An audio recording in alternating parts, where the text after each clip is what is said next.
नमस्कार दोस्तों, बहुत बहुत स्वागत आप सभी का एक बार फिर से अतुल्य आरएस के इस डिजिटल प्लेटफॉर्म पर।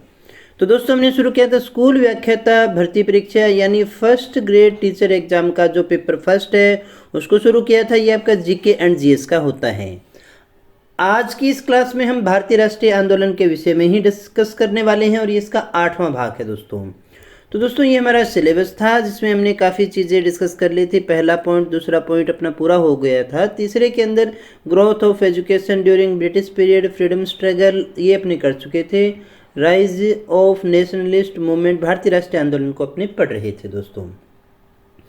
तो दोस्तों, अगर आपको क्लासेज अच्छी लग रही है, आप सच में कुछ सीख रहे हैं, हमारे साथ में नियमित रूप से जुड़ के पढ़ना चाहते हैं, तो प्लीज़ वीडियो को लाइक कर दीजिएगा, दोस्तों के साथ में शेयर जरूर कीजिएगा दोस्तों। और आपने अगर अभी तक हमारे टेलीग्राम चैनल को ज्वाइन नहीं किया है तो भी कर लीजिएगा, क्योंकि क्लासेस की इन्फॉर्मेशन पीडीएफ वगैरह आपको वहीं पर मिलती है। तो उसके साथ में जुड़ जाएंगे तो क्लासेस का कई बार जो टाइम ऊपर नीचे होता है, कब आएगी, वो सारी इन्फॉर्मेशन आपको वहाँ पर उपलब्ध करवा दी जाती है। आप हमारे एंड्रॉयड एप्लीकेशन को भी डाउनलोड कर सकते हैं, जहाँ पर आपको class notes, free test series, video lecture, PDF provide करवाई जाती है। तो चलिएगा शुरू करते हैं आज की क्लास को। इस क्लास में हम बात करने वाले हैं भारतीय राष्ट्रीय आंदोलन के 8वें भाग के विषय में। और इस भाग में जो हम डिस्कस करने वाले हैं, गांधीवादी चरण को देखेंगे हम। 1919 से 1947 का विशेषता आता है। यहाँ पर देखिएगा, भारतीय राष्ट्रीय आंदोलन को अपने 3 चरणों में बांट के पढ़ते हैं, जिनमें से 2 चरण हम अच्छे से पूरे कर चुके हैं। इसकी सारी चीज़ों को हमने डिस्कस कर लिया है। हम देखेंगे कि भारतीय राष्ट्रीय आंदोलन में महात्मा गांधी की भूमिका क्या रहती है, क्योंकि यहाँ तक आने के बाद में देखिएगा, न तो इतना संगठन था और न ही किसी एक ट्रैक पे अपने चल रहे थे। जैसे ही गांधी युग आता है, महात्मा गांधी आता है, तो फिर एक राजनीति की दिशा ही परिवर्तित हो जाती है। राष्ट्रीय आंदोलन की दिशा भी उनके साथ साथ ही चलती है, जो कि हमारी सत्याग्रह है, बहिष्कार है, जो भी वो योजनाएं बनाते थे, जैसे जैसे उनके जो आंदोलन होते थे उनके साथ में ही चलते हैं दोस्तों। केंद्र बिंदु में महात्मा गांधी रहते हैं, पैरेलल में कुछ अन्य घटनाएं भी होती हैं, उनको भी अपने अध्ययन करने वाले रहते हैं दोस्तों। तो चलिएगा बात करें हम गांधी युग की। तो गांधी युग में सबसे पहले हम बात करेंगे चंपारण सत्याग्रह के विषय में। दोस्तों, हम बिल्कुल पॉइंट टू पॉइंट डिस्कस कर रहे हैं। सारी क्लासेज आपकी एग्जाम ओरिएंटेड है फर्स्ट ग्रेड के हिसाब से। तो यहाँ पर देखिएगा, चंपारण सत्याग्रह में जो आपका पहला क्वेश्चन बनता है कि एक तो ये कब हुआ था, तो ये हुआ था 1917 के अंदर। सबसे पहली बात तो आपको यही याद रखनी है। दूसरी बात, अगर आपसे पूछा जाए कि भारत में गांधी जी का पहला सफल सत्याग्रह कौन सा था, तो वो था चंपारण का।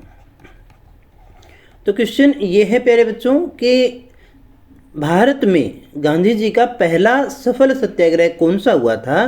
तो पहला सफल सत्याग्रह जो है वो चंपारण में हुआ था, 1917 में हुआ था। नंबर 1 बात। दूसरा क्वेश्चन ये था भी, चंपारण में सत्याग्रह हुआ क्यों था, वहाँ पे ये कार्य क्यों किया गया, क्योंकि समस्या क्या थी। तो चंपारण के जो किसान थे उनको अपनी भूमि के एक निश्चित भाग यानी 3/20 भाग पर नील की खेती करनी ही अनिवार्य थी, यानी नील की खेती करनी ही पड़ती थी। तो बाकी फसलें नहीं हो पाती थी, इसलिए नुकसान होता था। तो ये जो 3/20 भाग पर नील की खेती करनी अनिवार्य थी, इसे हम कहते थे तिनकठिया पद्धति। तो अगर आपसे पूछा जाए कि ये जो चंपारण सत्याग्रह है कब हुआ, 1917 में। 1917 में क्यों हुआ, क्योंकि किसानों के सामने समस्या थी तिनकठिया। तिनकठिया का मतलब 3/20 भाग पर क्या, किस चीज़ की खेती करना अनिवार्य था, नील की खेती करना अनिवार्य था। ये इनकी सबसे बड़ी समस्या थी। तो गांधी जी आते हैं, अपने आप नहीं आते, राजकुमार शुक्ल जो हैं उनके अनुरोध पर गांधी जी चंपारण आते हैं और सत्याग्रह करते हैं। तो देखिएगा, इंपॉर्टेंट क्वेश्चन यहाँ पे जो बना कि गांधी जी चंपारण किसके अनुरोध पे आए थे। तो राजकुमार शुक्ल के अनुरोध पे गांधी जी चंपारण पहुंचे थे और उन्होंने जो किया था वहाँ पर वो था सत्याग्रह। तो सत्याग्रह का पहला सफल प्रयोग चंपारण में हुआ। तिनकठिया के खिलाफ हुआ। तिनकठिया 3/20 भाग पर नील की खेती करने से संबंधित था और राजकुमार शुक्ल के अनुरोध पर गांधी जी चंपारण पहुंचे थे। और इसमें गांधी जी को क्या हुआ, सफल रहा या असफल, हम पहले ही पढ़ चुके हैं। सफल सत्याग्रह था और ये पूरी तरह से गांधी जी का एक सफल आंदोलन माना जाता है। पहला सफल सत्याग्रह भारत के अंदर अपने स्वीकार करते हैं, इनकी मांग को मान लिया जाता है। इसमें गांधी जी के जो सहयोगी रहे तो यहाँ पर देखिएगा डॉक्टर राजेंद्र प्रसाद, आचार्य JB कृपलानी, महादेव देसाई, नरहरि पारीख, ब्रजकिशोर, मजहरुल हक, ये सभी गांधी जी के सहयोगी रहे। रविंद्रनाथ टैगोर ने चंपारण सत्याग्रह के बाद में गांधी जी को महात्मा की उपाधि दी। बहुत ही अच्छा क्वेश्चन बन जाता है कि गांधी जी को जैसे अपने महात्मा गांधी कहते हैं, तो गांधी जी को महात्मा की उपाधि किसने दी थी? तो गांधी जी को महात्मा की उपाधि रविंद्रनाथ टैगोर ने दी थी। कब दी थी? तो चंपारण सत्याग्रह के बाद में गांधी जी को महात्मा की उपाधि थी। मोस्ट इंपोर्टेंट क्वेश्चन हमारे यहाँ से बन जाता है। तो क्या इस सत्याग्रह का किसी ने विरोध भी किया था? तो NG रंगा के द्वारा गांधी जी के इस सत्याग्रह का विरोध भी किया गया था। ये उस समय के गांधी जी हैं और इसमें आप डॉक्टर राजेंद्र प्रसाद और अनुग्रह नारायण सिंह को देख सकते हैं। तो दोस्तों ये हमारा था कौन सा आंदोलन? चंपारण सत्याग्रह। आप इसको चंपारण सत्याग्रह के नाम से जानते हैं। कब हुआ? 1917 में हुआ। कहाँ हुआ? चंपारण बिहार में हुआ। किस लिए हुआ? तिनकठिया पद्धति के विरोध में हुआ। किसने बुलाया था? रामचंद्र शुक्ल के द्वारा इन्हें यहाँ पर बुलाया गया था। इसका विरोध किया था NG रंगा ने। महात्मा की उपाधि दी थी रविंद्रनाथ टैगोर ने। इतनी चीज़ें हमें यहाँ पर याद रखनी है। इसके बाद में हम बात करें अहमदाबाद मिल सत्याग्रह जो 1818 का है। दोस्तों यहाँ पर एक चीज़ ध्यान रखिएगा, अभी तो इस प्रकार का एक ट्रेंड सा ही बन चुका है, वो घटनाएं दे देता है और ये पूछता है कि कौन सी घटना पहले घटी थी, या एक सीक्वेंस में पूछ लेता। तो ये सन आपको अच्छे से याद होनी चाहिए। ये जो सत्याग्रह था किससे संबंधित था? तो मिल मजदूर से संबंधित था। अहमदाबाद सत्याग्रह किससे संबंधित था? मिल मजदूरों की जो समस्या थी उससे। समस्या क्या थी? समस्या ये थी कि मिल मजदूर जो थे वो 50% प्लेग बोनस की मांग कर रहे थे। यानी अहमदाबाद सत्याग्रह जो हुआ वो मजदूरों की समस्या को लेकर के हुआ। और मजदूरों की समस्या क्या थी? मजदूरों की समस्या ये थी कि वो प्लेग के लिए बोनस की मांग कर रहे थे। कितने प्रतिशत की मांग कर रहे थे? तो वो 50% की मांग कर रहे थे। जाहिर सी बात है मिल देने को तैयार नहीं थे। मालिक लोग क्या कह रहे थे? 20% ले लो, काफ़ी है। मांग रहे थे 50, मिल रहा था 20, तो कोई संतुष्टि थी नहीं, तो कॉम्प्रोमाइज इनमें हो नहीं पा रहा था। तो यहाँ पर आकर के गांधी जी आते हैं और आमरण अनशन शुरू कर देते हैं। दोस्तों आमरण अनशन का प्रयोग यहाँ पर आप देख पा रहे हैं। तो गांधी जी यहाँ आते हैं और आकर के आमरण अनशन शुरू कर देते हैं।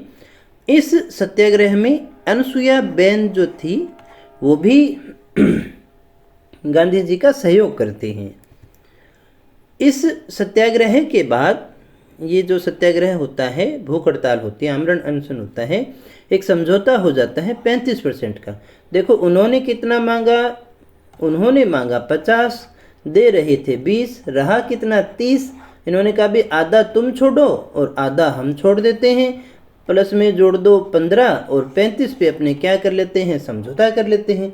तो इस प्रकार से 35% बोनस की घोषणा मिल मजदूरों को कर दी जाती है दोस्तों। और अहमदाबाद सत्याग्रह के समय ही प्रथम बार भूख हड़ताल गांधी जी के द्वारा की गई थी। ये हमने यहाँ देखा। तो आमरण अनशन या भूख हड़ताल जो है वो गांधी जी के द्वारा अहमदाबाद सत्याग्रह के समय ही की गई थी दोस्तों। तो यहाँ क्वेश्चन को अच्छे से याद रखिएगा। अगर आपसे पूछा जाए प्रथम सफल सत्याग्रह भारत में कौन सा था, तो भारत में चंपारण सत्याग्रह था। अगर आपसे पूछा जाए प्रथम भूख हड़ताल या फिर प्रथम आमरण अनशन कहाँ पर किया, तो अहमदाबाद मिल मजदूर सत्याग्रह था, वहाँ पर किया था, उस आंदोलन में किया था। और वहाँ पर समस्या क्या थी, प्लेग बोनस को लेकर के थी। जो मिल मजदूर थे वो 50% मांग रहे थे और मालिक जो है 20% दे रहे थे। 35% के ऊपर उनका समझौता होता है, घोषणा कर दी जाती है। अंबालाल साराभाई अहमदाबाद सत्याग्रह का विरोध करने वाले व्यक्ति थे। इसके बाद में 18 में ही एक और सत्याग्रह है, खेड़ा सत्याग्रह। अब खेड़ा सत्याग्रह कहाँ है, गुजरात में होता है दोस्तों। तो गुजरात के खेड़ा नामक स्थान पर अकाल से फसल जो है वो नष्ट हो जाती है, लेकिन फिर भी सरकार किसी प्रकार की टैक्स की छूट देने को तैयार नहीं थी। ध्यान दीजिएगा, पहला क्वेश्चन खेड़ा कहाँ है, तो खेड़ा है गुजरात में। यहाँ समस्या क्या है, अकाल से फसल नष्ट हो चुकी है, लेकिन सरकार जो है वो किसी भी प्रकार की छूट देने के लिए तैयार नहीं थी। गांधी जी ने खेड़ा में सर्वेंट्स ऑफ सोसाइटी के सदस्य विट्ठल भाई पटेल के सहयोग से सत्याग्रह शुरू किया। तो यहाँ पर देखिएगा, विट्ठल भाई पटेल कौन है, सर्वेंट्स ऑफ सोसाइटी के सदस्य हैं। उनके साथ से, उनके सहयोग से ये यहाँ पर गांधी जी खेड़ा में सत्याग्रह करते हैं दोस्तों। इंदुलाल याज्ञनिक, वल्लभ भाई पटेल भी इस सत्याग्रह में गांधी जी के साथ थे। खेड़ा सत्याग्रह को गांधी जी का वास्तविक किसान सत्याग्रह भी कहा जाता है। अगर आपसे पूछा जाए वास्तविक किसान सत्याग्रह जो किसानों की मांग को लेकर के था, तो वो खेड़ा सत्याग्रह को स्वीकार किया जाता है। यहाँ से प्रश्न जो बनते हैं, वापस बोल रहा हूँ, सफल सत्याग्रह आपसे पूछा जाए भारत में तो चंपारण हो जाएगा। प्रथम आमरण अनशन या भूख हड़ताल की थी तो अहमदाबाद मिल मजदूर में की थी। और वास्तविक किसान सत्याग्रह कौन सा है, तो वो खेड़ा सत्याग्रह को कहा जाता है। इसे प्रथम असहयोग आंदोलन भी कहते हैं। बहुत ही अच्छा और बहुत ही इम्पोर्टेंट क्वेश्चन हमारा बनता है। अगर आपसे पूछा जाए कि गांधी जी का प्रथम असहयोग आंदोलन कौन सा होगा, तो वो खेड़ा सत्याग्रह को ही अपने कहते हैं दोस्तों। अब देखिएगा, सरकार मानना तो नहीं चाहती थी, लेकिन दबाव पड़ता है तो सरकार जो है वो अपनी भूल का अनुभव कर लेती है। हालांकि वो इसे खुल करके स्वीकार नहीं करती है, वो कोई सार्वजनिक घोषणा नहीं करती और गरीब किसानों से सीधा ही वो लगान की वसूली बंद कर देती है।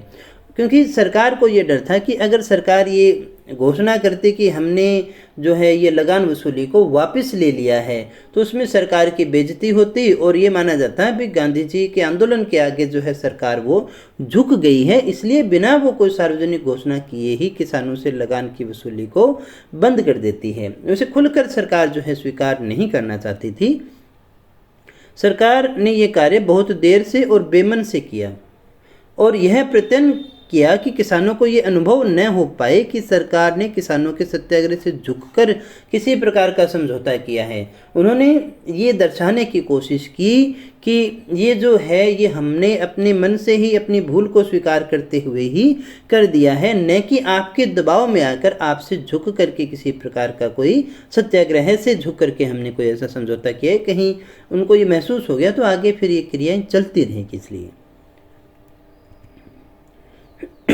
इसके बाद में दोस्तों हम एक बड़े आंदोलन की बात करने जा रहे हैं, असहयोग आंदोलन 1 अगस्त 1920। ये डेट आपको याद रखनी है, यहाँ से काफ़ी इंपॉर्टेंट क्वेश्चन आपसे पूछे जा सकते हैं और एक क्वेश्चन आता ही है। सबसे पहले हम बात कर लेते हैं असहयोग आंदोलन के कारणों के विषय में। तो एक मोस्ट इंपॉर्टेंट कारण माना जाता है रोलेट एक्ट। हम देखिएगा रोलेट एक्ट क्या था। बात है सितंबर 1917 की। ब्रिटिश सरकार के द्वारा न्यायाधीश सिडनी रोलेट, कौन थे? सिडनी रोलेट की अध्यक्षता में एक सेडिशन कमीशन का गठन किया जाता है। ध्यान दीजिएगा, कौन सा कमीशन है? सेडिशन कमीशन है। गठन किया जाता है 1917 में। किसकी अध्यक्षता में? रोलेट की अध्यक्षता में इसका गठन किया जाता है। इसका उद्देश्य जो था, इस समय क्रांतिकारी आंदोलन जो थे उनकी जांच करना था। मार्च 1919 के अंदर केंद्रीय विधानमंडल द्वारा एक क्रांतिकारी अराजकतावादी अधिनियम को पारित किया जाता है। मार्च 1919 के अंदर इसे ही हम आतंकवाद अधिनियम या फिर रोलेट एक्ट के नाम से जानते हैं। तो यानी उस समय जो क्रांतिकारी आंदोलन चल रहा था, आतंकवादी गतिविधियां जो चल रही थी, क्रांतिकारी गतिविधियां जो चल रही थी, उन्हें रोकने के लिए यह अधिनियम पारित किया गया, जिसे काला कानून भी कहा जाता है। इस कानून में यह प्रावधान था कि न्यायाधीश जो है किसी भी संदेह के आधार पर उसे ये लगता है ये विद्रोह कर सकता है, आंदोलन कर सकता है, क्रांति कर सकता है, तो उसे उठा करके अनिश्चित काल के लिए जेल भेजा जा सकता था। न वकील न दलील वाला काला कानून जो है वो इसे कहा जाता है। गांधी जी ने इसे कौन सा कानून कहा? तो गांधी जी ने इसे काला कानून कहा था दोस्तों। आगे बढ़ते हैं। मोतीलाल नेहरू की बात करें तो मोतीलाल नेहरू ने इसे क्या कहा था? बिना वकील बिना दलील वाला कानून। ये स्टेटमेंट कई बार आ जाते हैं, किसने किसको क्या कहा था। तो काला कानून कहने वाले कौन थे? काला कानून कहने वाले थे गांधी जी, और बिना वकील बिना दलील वाला कानून कहने वाले कौन थे? मोतीलाल नेहरू थे। इस कानून के विरोध में गांधी जी ने सत्याग्रह सभा की स्थापना की। 6 अप्रैल 1919 को देशव्यापी हड़ताल का आयोजन किया गया था। कब? ध्यान दीजिएगा दोस्तों, 6 अप्रैल 1919 को। किसके विरोध में? किसके विरोध की बात कर रहे हैं हम? काले कानून। काले कानून का मतलब रोलेट एक्ट की बात कर रहे हैं। कौन से एक्ट की बात कर रहे हैं? रोलेट एक्ट की। दिल्ली में स्वामी श्रद्धानंद के नेतृत्व में आंदोलन हुआ। ये क्वेश्चन सा ही बनता है कि डायरेक्ट आपसे पूछ लें कि दिल्ली में जो आंदोलन हुआ उसका नेतृत्व किसने किया था? तो स्वामी श्रद्धानंद के द्वारा किया गया था। दूसरा जो हमारा कारण आता है वो उसी से जुड़ा हुआ है, रोलेट एक्ट से ही। जलियांवाला बाग हत्याकांड 13 अप्रैल 1919। हमने कहा ना 6 अप्रैल को जो है देशव्यापी हड़ताल रखी गई थी। तो पंजाब के नेता डॉक्टर सत्यपाल थे और सैफुद्दीन किचलू थे। इनको रोलेट एक्ट का विरोध करने के कारण 9 अप्रैल 1919 को पंजाब से निष्कासित कर दिया जाता है और हिमाचल के धर्मशाला नामक स्थान पर भेज दिया जाता है। तो क्या हुआ? पंजाब के 2 नेता हैं, प्रसिद्ध नेता हैं, डॉक्टर सत्यपाल हैं और सैफुद्दीन किचलू हैं। इनको रोलेट एक्ट का विरोध करने के आरोप में 9 अप्रैल 1919 को पंजाब से निष्कासित कर दिया जाता है और इन्हें भेज दिया जाता है हिमाचल प्रदेश के धर्मशाला नामक स्थान पर। आजकल तो ऐसे क्वेश्चन भी पूछ लेता है वो कि कहाँ पर भेजा गया था दोस्तों, तो ये भी आपको याद रखनी है अच्छे से। 13 अप्रैल 1919 का दिन है, पंजाब में है और पंजाब में बैसाखी है। तो एक प्रकार से धारा 144 ही कह सकते हैं, लेकिन उसकी कोई घोषणा नहीं थी। बहुत सारे लोगों को इस चीज़ का पता नहीं था और उसी के लिए जो है जलियांवाला बाग में ये एकत्रित हो चुके थे और शांतिपूर्ण जुलूस का आयोजन कर रहे थे। और उसी समय क्या होता है, जनरल डायर आता है। वो एक छोटी सी जगह है और चारों ओर बड़ी बड़ी दीवारें भी थी, लोग भाग नहीं पाते हैं। जनरल डायर द्वारा एक प्रकार से नृशंस हत्याएं वहाँ पर की जाती हैं। जनरल डायर द्वारा उस सभा पर गोलियां चला दी जाती हैं दोस्तों। सरकार के अनुसार वहाँ पर 479 यानी 479 लोग जो हैं वहाँ पर मारे गए थे, लेकिन 1000 से ज़्यादा संख्या वहाँ पर अपनी मान करके चलते हैं वहाँ के आंकड़ों के अनुसार। इस घटना से जो अधिकारी थे उनको बचाने के लिए सरकार एक इंडेमिनिटी नामक बिल पास करती है। जनरल डायर को ब्रिटिश साम्राज्य का शेर भी कहा जाता है दोस्तों। जनरल डायर को ब्रिटिश साम्राज्य का शेर भी कहा जाता है और इस घटना के विरोध में शंकर नारायण जो थे वायसराय की कार्यकारिणी परिषद की सदस्यता से भी त्याग पत्र दे देते हैं दोस्तों। रविंद्रनाथ टैगोर जो है वो नाइटहुड की उपाधि को त्याग देते हैं। अब याद रखिएगा, उधम सिंह जो थे वो 1940 के अंदर इस बात का बदला लेते हैं और जो ब्रिटिश साम्राज्य का शेर है उस शेर को क्या कर देते हैं? ढेर कर देते हैं। जनरल डायर की हत्या वहाँ इंग्लैंड के कंस्टिट्यूशन हॉल के अंदर जाकर के जनरल डायर की हत्या कर देते हैं दोस्तों। किसके कारण? जो जनरल डायर ने जो नृशंस हत्याकांड किया था उसका बदला लेने के लिए। तो यहाँ पर आप देख सकते हैं उस समय का जलियांवाला बाग है और ये आज यहाँ आप देख सकते हैं गोलियों के निशान वगैरह। यहाँ जाएंगे तो आपको देखने को मिल जाएगा।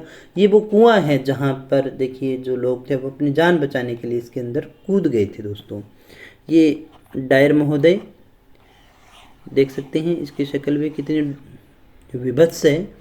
ये गोलियों के निशान है उस समय के। यहाँ पर ये देखिएगा, आप गोलियों के निशान देख सकते हैं दीवारों पर। तो ये जलियांवाला बाग कांड भी एक बहुत महत्वपूर्ण भावना जगाने के अंदर जो है स्थान रखता है। तो रोलेट एक्ट के विरोध में ही हुआ था, रोलेट एक्ट इससे संबंधित था। फिर एक आता है हंटर कमीशन। हंटर कमीशन अक्टूबर 1919 में आता है और ब्रिटिश सरकार जो है जलियांवाला बाग हत्याकांड की जांच के लिए एक 8 सदस्यों की समिति का गठन करते हैं। इसमें 3 भारतीय भी थे, चिमनलाल शीतलवाड़ और जगत नारायण और सुल्तान अहमद। चिमनलाल शीतलवाड़, जगत नारायण और सुल्तान अहमद 3 भारतीय भी थे। अंग्रेज सदस्य जो 5 थे, हंटर, रस्किन, राइस, बरो और स्मिथ थे, ये 5 थे।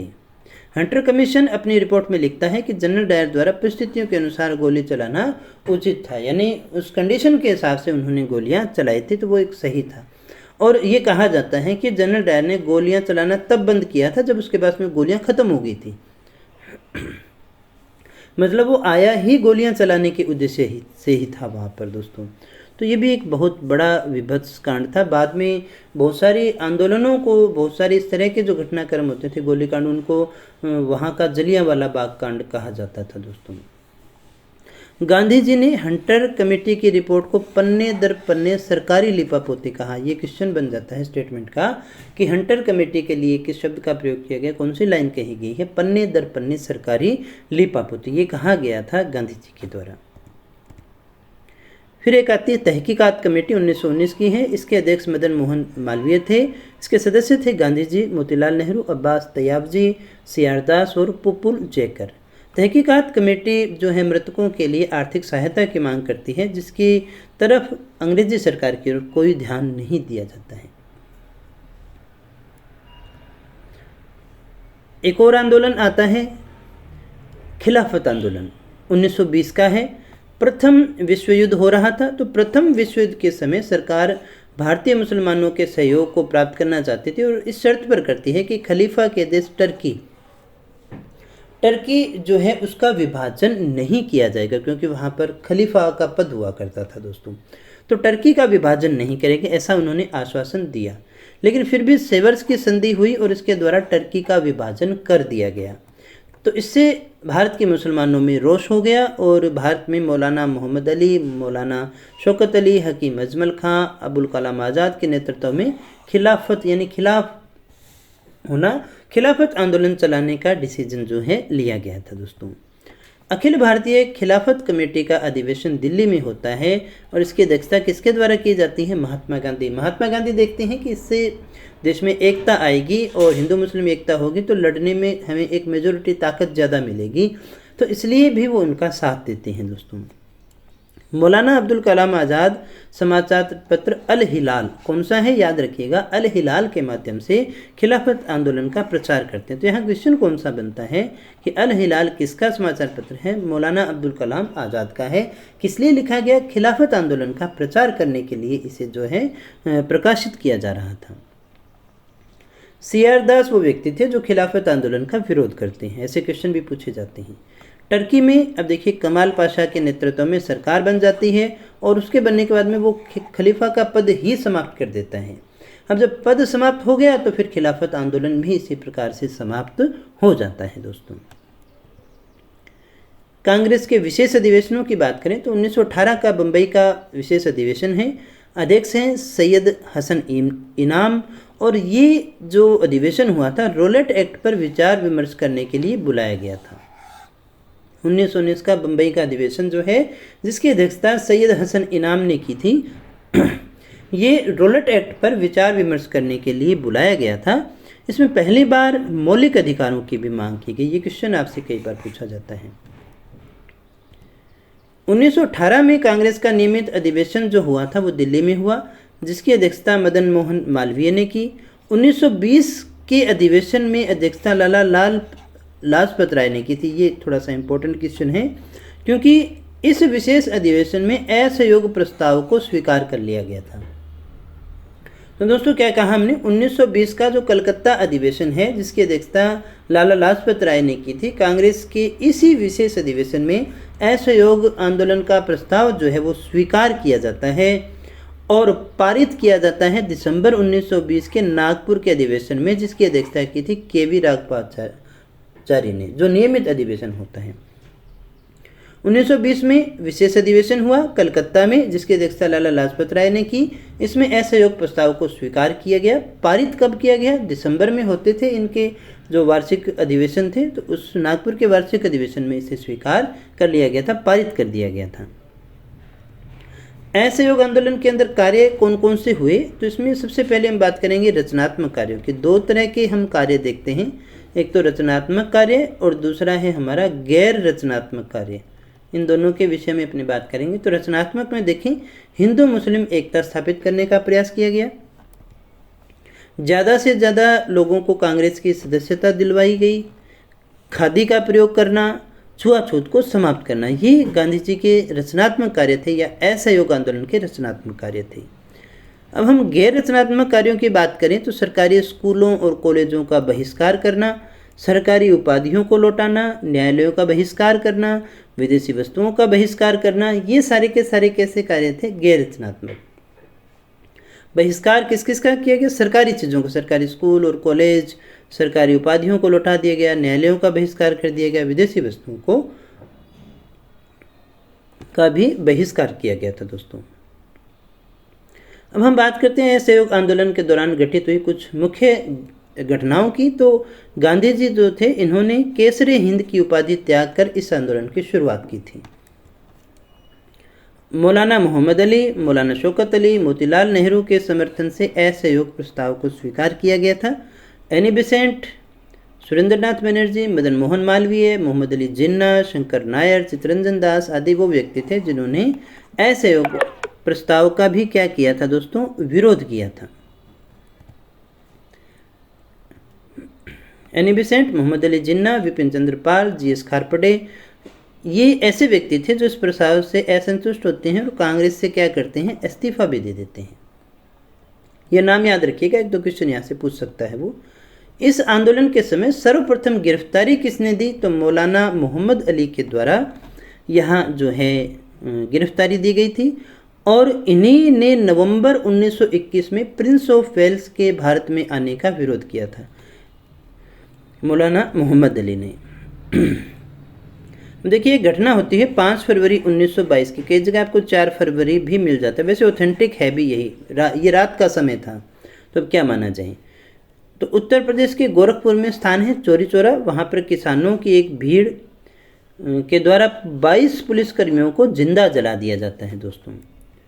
और इसी कारण से 12 फरवरी 1922 को जब बारदौली में कांग्रेस की बैठक होती है तो असहयोग आंदोलन को रोकने का निर्णय ले लिया जाता है, क्योंकि गांधी जी मानते थे कि इससे हिंसा फैल जाएगी और जो आंदोलन का है वो सरकार दमन करने का मौका मिल जाएगा दोस्तों, इसलिए वो इस आंदोलन को समाप्त करने का निर्णय लेते हैं। ये आपका चौरी चौरा पुलिस स्टेशन है उस समय का जला हुआ।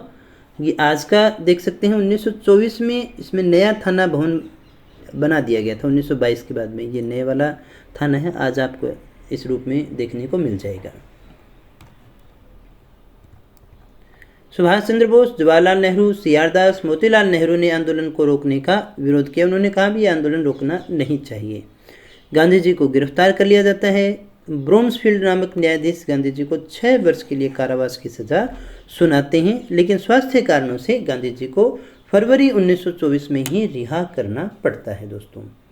तो दोस्तों, ये था असहयोग आंदोलन और मुझे उम्मीद है सारी चीज़ें आपको अच्छे से समझ में आ गई होंगी। अगर दोस्तों क्लासेज आपको अच्छी लग रही हो, कुछ सीखने को मिल रहा हो, तो वीडियो को लाइक ज़रूर करना, दोस्तों के साथ में शेयर ज़रूर करना। मिलते हैं नेक्स्ट वीडियो में कुछ और नए तथ्यों के साथ, कुछ और नई जानकारी के साथ। तब तक यूँ ही बने रहे हमारे साथ। Thank you very much.